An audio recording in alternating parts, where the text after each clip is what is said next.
اب ان دونوں عوامل کی نفی کے بعد اب ایک اور شے ہوتی ہے، وہ ہے انسانی جذبہ۔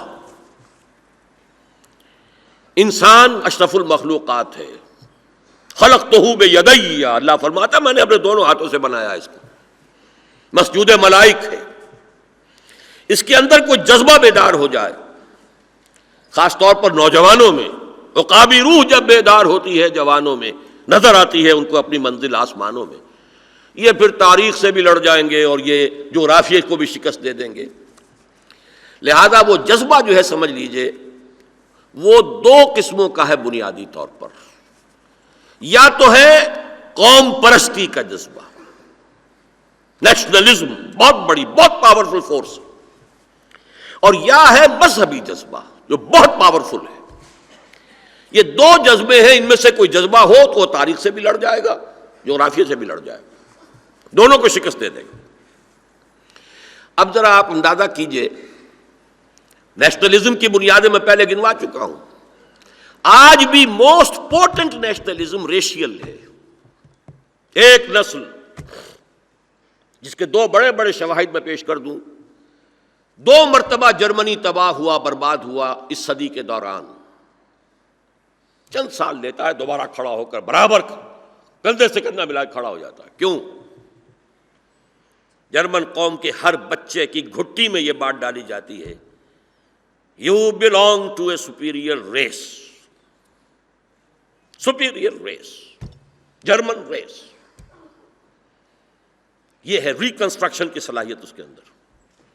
اور دوسری بڑی مثال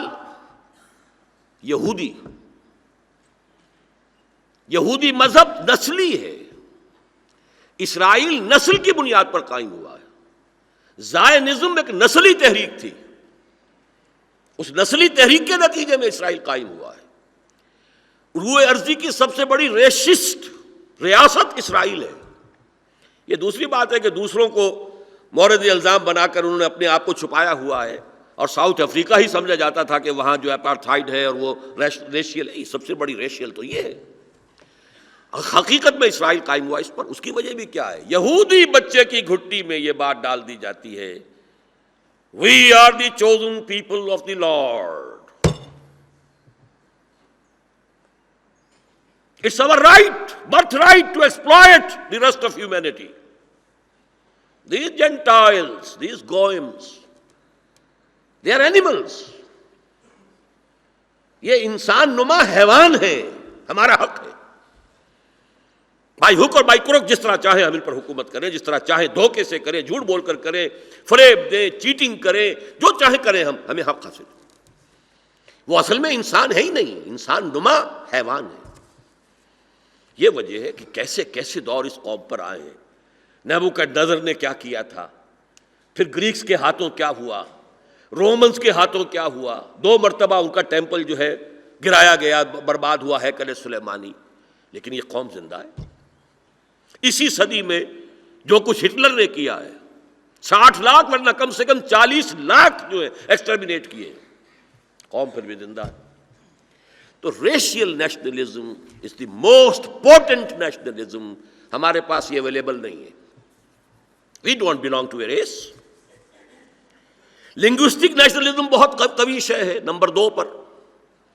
یہ پوری عرب نیشنلزم کی تحریک جو ہے وہ لنگوسٹک نیشنلزم تھی، زبان پر، عیسائی بھی اس میں، یہودی بھی اس میں، بلکہ عربزم، عربیت، عروبہ، اس کی تحریک میں تو عیسائیوں کا جو ہے اس کے فکری مواد فراہم کرنے میں ان کا پڑا بھاری ہے۔